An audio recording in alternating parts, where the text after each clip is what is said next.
주님과 늘 동행하는 은혜가 이 자리에 계신 모든 분들에게 있기를 소망합니다. 단테의 신곡에서는 지옥편이라는 곳이 있습니다. 여기에서 지옥을 9개의 층으로 나누어서 설명하고 있습니다. 가장 깊숙한 곳인 제9층에는 배신지옥이라는 곳이 있습니다.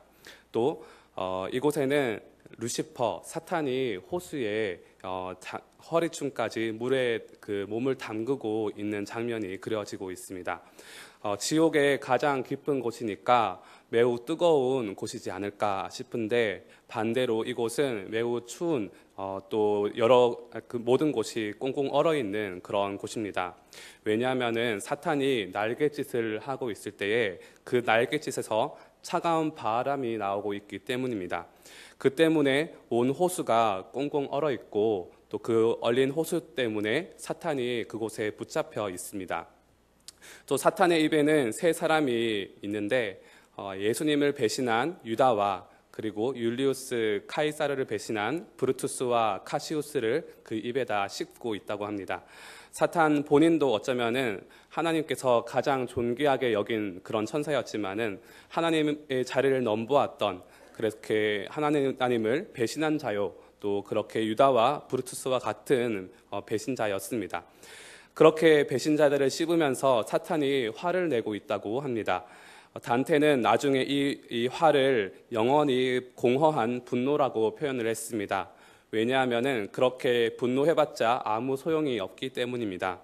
이 분노는 어떤 분노이냐면은 사탄이 그래야 한다고 믿은 대로 세상이 돌아가지 않은 것에 대한 분노라고 합니다.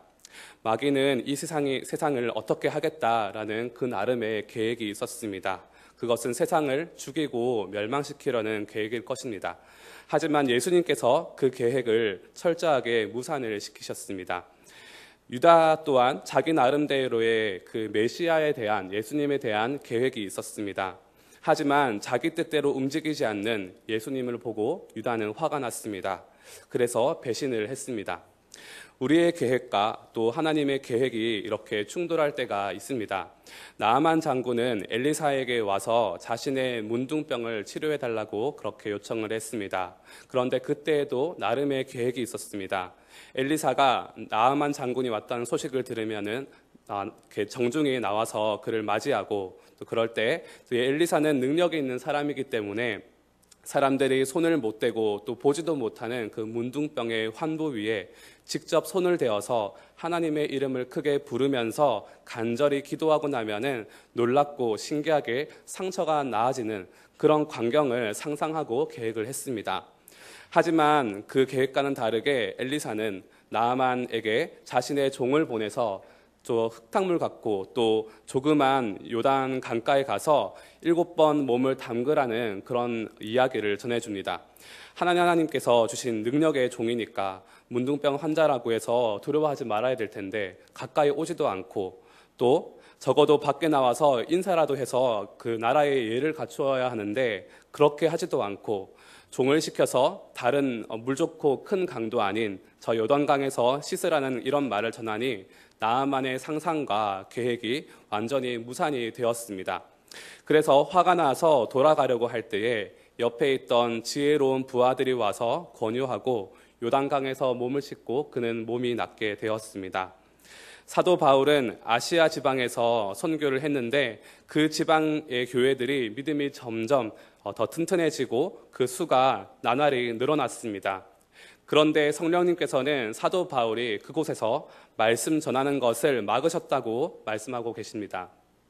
이해가 되지 않을 수도 있습니다. 더 많은 사람들이 예수님을 믿고 구원받을 수 있는데 이제 사역이 번창하고 있는데 그만두라고 말씀하고 또 말씀 전하는 것을 막으라는 것이 왠지 성령님께서 할 만한 그런 명령이 아닌 것 같습니다. 의심할 만도 합니다. 하지만 사도 바울은 성령님의 음성에 순종했습니다. 그리고 무시아라는 지방을 지나서 비두니아라는 곳으로 가려고 계획을 세웠는데 예수님의 영, 성령께서 허락하지 않으셨다라고 말씀하고 있습니다. 그래서 그들은 무시아에서 비두니아 쪽으로 방향을 틀지 않고 계속해서 직진해서 드로아라는 곳에 이르렀는데 거기에서 하나님께서는 이 바울 일행들에게 환상을 보여주시고 또 해협을 건너가서 마케도니아로 가서 복음을 전하라고 말씀을 하셨습니다. 그래서 바울의 지경이 마케도니아 지방까지 늘어나게 되었습니다. 하나님께서는 하나님의 계획과 뜻을 다 알려주시면 참 좋겠지만 우리가 그것을 다 받아들일 수 있는 그릇이 아닌 것을 알기 때문에 때로는 우리가 이해하지 못하지만은 그 우리의 걸음걸음을 한 걸음씩을 알려주시고 인도해 주시기도 합니다. 하지만 이럴 때에 우리는 우리가 가지고 있는 계획과 맞지 않아서 화가 나기도 하고 또 이런 과정들이 억울하기도 합니다. 하지만 하나님께서는 약속하신 것이 신실하시게 지키시고 또 우리보다 지각이 뛰어나신 분이라는 것을 우리가 믿고 신뢰함으로 그 계획을 따르는 것이 우리에게 가장 좋은 길인 줄 믿습니다. 오늘 본문 말씀에서는 구름과 불 모양 같은 것이 나옵니다. 구름은 이스라엘 백성들이 성막을 세웠을 때에 그 성막을 덮은 구름입니다. 하나님께서 임하시는 곳이고 그 영광이 보이는 그런 곳이었습니다. 그리고 그것이 밤에는 불 모양으로 바뀌었습니다. 그런데 16절에서 항상 그러했다. 항상 구름이 그 성막 위에 있었고 밤에는 불이 되어서 있었다라고 이야기하고 있습니다. 이스라엘 백성은 밤이나 낮이나 하나님께서 계신 그 성막이 어디인지 쉽게 찾을 수가 있었습니다. 광야에서 구름이 낮게 깔려 있는 곳이 있으면 그곳이 성막에 있는 곳이고 또 밤에는 공중에 불 같은 것이 환하게 보이는 곳이 바로 하나님께서 계신 그 성막이 있는 곳이었습니다. 그것이 잠시 있다 사라지는 것이 아니라 항상 그러했다라고 말씀하고 계십니다. 마찬가지로 주님께서는 항상 우리와 함께 계십니다. 밤에도 그냥 구름 기둥으로 있어도 되는데 하나님께서는 굳이 그 구름 기둥을 잘 볼 수 있는 불 모양으로 바꾸어 주셨습니다. 왜냐하면 하나님께서 거기에 계시다는 것을 그 백성인 우리와 함께 계시다는 것을 알려주고 계시는 것입니다. 내가 너희와 항상 함께 있다라고 말씀하십니다. 이사야 43장 2절에서 이렇게 말씀하십니다. 네가 물 가운데로 지날 때에 내가 너와 함께 할 것이라. 강을 건널 때에 물이 너를 침몰하지 못할 것이며 내가 불 가운데로 지날 때에 타지도 아니할 것이요 불꽃이 너를 사르지도 못하리니. 하나님께서는 우리에게 이와 같이 항상 말씀하고 계십니다. 항상 우리와 함께 있다. 함께 있는 나를 보고 의식하라. 그리고 그곳이 불과 같이 물과 같이 강과 같이 장애물이 있고 또 험난한 곳이 있을 때라도 너와 함께 있다 기억하라 라고 말씀하고 계십니다. 17절부터는 이스라엘이 그 구름과 불과 함께하면서 어떻게 살아갔는지를 보여줍니다. 구름이 성막에서 떠오를 때에는 이스라엘 백성들이 행진하였고 또 그 구름이 내려와서 또 성막에 머물 때에는 이스라엘 자손이 그곳에 진을 쳐서 살았습니다. 이스라엘 백성들은 하나님께서 가실 때에 가고 또 멈추는 곳에서 멈추었습니다. 그렇게 그들은 여호와의 명령을 따라서 행진하였다고 18절에서 말씀하고 계십니다. 그리고 진을 치는 것도 명령을 따랐다고 말씀하고 계십니다. 그런데 19절에서 보면은 그 구름이 성막 위에 오래 머무는 날도 있었다고 말씀하고 계십니다. 하지만 이스라엘 자손이 여호와의 명령을 지켜서 그 오랜 기간에도 불구하고 행진하지 아니하였다라고 합니다. 또 20절에서는 구름이 성막 위에 머무는 날이 적을 때에도 그때에도 다만 여호와의 명령을 따라서 진영에 머물고 또 그 명령을 따라 행진하였다라고 말씀하고 계십니다. 명령을 따랐다고 매번 말씀하고 있습니다. 이것을 강조해서 21절에서 이런 짧은 일정도 알려줍니다. 구름이 저녁부터 아침까지 있다가 아침에 떠오르면, 그러니까 구름이 하룻밤만 떠올랐습니다. 그 하룻밤만 성막에 머물렀습니다. 그러면 백성들은 하룻밤만 그곳에서 자고 다시 아침에 다 챙겨서 행진을 해야 했습니다. 22절에서 그것이 이틀일 수도 있고 또 한 달이기도 하고 또 1년 동안 구름이 성막 위에 머물러 있을 때도 있었다고 말씀하고 계십니다. 그러나 이스라엘 백성들은 이 모든 인도하심, 하루 앞도 알 수 없는 그 이상한 하나님께서 인도하시는 그 일정에 순종해서 명령을 지켰습니다. 가나안 땅으로 가려면은 더 빠른 길도 있었을 것이고 더 빨리빨리 움직여서 가나안 땅으로 갔으면은 좋았을 것입니다.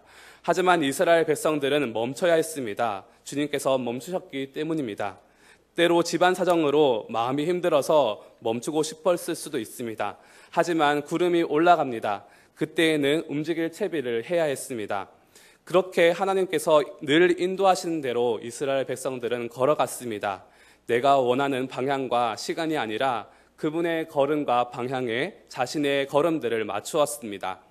1년 동안 구름이 안 움직일 때에는 마음이 어땠을까요? 그런데 거기가 정말 있기 싫은 곳이었다면, 물도 얻기가 힘들고 태양빛을 피할 곳도 한 군데도 없는 곳, 또 정말 살기 힘든 곳이었다면 어땠을까요? 하지만 그 모든 상황에 이스라엘 백성들은 하나님께서 주신 명령을 지켰다라고 말씀하고 계십니다. 그래서 이 긴 구절들을 할애해서 구름과 불 모양의 움직임에 대해서 설명하고 또 그것을 자세히 설명합니다. 이랬을 때에도 저랬을 때에도 그들은 주님의 명령을 따라서, 주님의 지시를 따라서 몇 번이고 반복해서 설명하고 있습니다. 여기에서 설명하는 것보다 더 많은 횟수로 그들은 이 행동들을 반복해야 했습니다. 그러고 나서 23절에서 정리를 해줍니다. 새 번역에서는 이렇게 번역하고 있습니다. 매우 자랑스럽고 대견하다는 어투인 것 같습니다. 이렇게 그들은 주님의 지시에 따라 진을 쳤고 주님의 지시에 따라 길을 떠났다. 그들은 주님께서 모세를 시켜 분부하신 대로 주님의 명령을 지켰다라고 마무리하고 있습니다. 이게 광야에서 이스라엘 백성들이 하는 일이었고 제일 잘한 일이었습니다. 만약에 하나님께서 올림픽을 만드신다면은 누가 하나님께서 움직일 때 가고 멈출 때 멈추는지 그것을 보는 시합을 만들었을지도 모르겠습니다. 다른 종목도 좋아하셨겠지만은 이 종목을 가장 기뻐하셨을 것입니다. 미가서 6장 8절에서 이렇게 말씀하고 계십니다. 사람아, 주께서 선한 것이 무엇임을 너에게 보이셨나니 여호와께서 너에게 구하시는 것은 오직 정의를 행하며 인자를 사랑하며 겸손하게 너의 하나님과 함께 행하는 것이 아니냐. 하나님께서 말씀하시는 선한 일은 하나님과 함께 행하는 것이라고 말씀하고 계십니다. 미국의 남북전쟁 당시에 북군의 지도자들이 모인 연회장에서 교회의 대표자가 링컨 대통령에게 이렇게 말했다고 합니다. 하나님께서 우리 편이 되어주셔서 북군이 승리하게 해달라고 온 교회가 날마다 눈물로 기도하고 있습니다. 당시에는 전쟁이 북군에게 불리한 형세였기 때문에 그런 기도를 한다고 전해주는 것이 링컨에게 큰 힘이 될 것이라고 기대를 하고 이 교회의 대표자는 링컨에게 이야기를 했습니다. 하지만 링컨은 이렇게 대답했습니다. 아닙니다. 하나님께서 우리 편이 되어달라고 기도하지 말고 우리가 하나님의 편에 서게 해달라고 같이 기도합시다 라고 대답했다고 합니다. 링컨은 하나님께서 자신에게 맞추어 달라고 기도하지 않았습니다. 제가 하나님의 계획을 따라 움직이게 해달라고 하나님의 그런 계획과 법도와 율례를 알려주시고 그 진리의 길로 우리가 걸어가게 해달라고 그렇게 기도하는 자였습니다. 우리가 우리의 계획을 내려놓고 주님의 계획을 물을 때 주님은 기뻐하시고 그 계획으로 우리를 인도하십니다. 주님께서 가시는 길이 바로 우리가 걸어가야 하는 길입니다. 지지난주 우리의 대장 되신 예수님께서 우리를 인도하시니 우리에게 승리가 있습니다. 그리고 안전합니다. 그리고 우리의 대장 예수님의 부하이기 때문에 앞장서 있는 리더가 아니고 우리는 사실 예수님을 따르는 부하, 팔로워입니다. 세상은 리더에게 많은 것을 요구합니다. 이스라엘 백성들도 모세에게 와서 빵을 달라고 고기를 달라고 물을 달라고 그렇게 요구했습니다. 그리고 자신들의 안전을 요구했습니다. 하지만 문제는 모세가 이들에게 그런 것을 해줄 생각도 원래 없었고 계획도 없었고 또 그런 것들을 줄 수 있는 능력도 없었습니다. 모세는 이스라엘 백성들에게 다시 없을 위대한 영도자요 또 지도자로 지금은 기억되고 있습니다. 오늘날에도 이 규모의 사람들이 민족적인 탈출과 전쟁 그리고 대이동을 했다고 한다면은 엄청난 지도자로 지목이 되고 또 타임즈에는 올해의 인물로 지목될 만한 그런 대단한 사람이었습니다. 하지만 모세는 사실 지도자가 아니었습니다. 리더가 아니라 저 구름과 불을 따르는 사람, 팔로워였습니다. 백성들이 많은 것을 요구했을 때에 모세는 그들에게 많은 것을 주려고 노력한 것이 아니라 하나님께 엎드렸습니다. 애국 군대가 그들을 치러 올 때에도 하나님께서는 모세를 통해 주신 음성이 무엇이냐면 너희는 가만히 있으라, 가만히 서서 여호와께서 오늘 너희를 위하여서 행하시는 구원을 보라 하는 것이었습니다.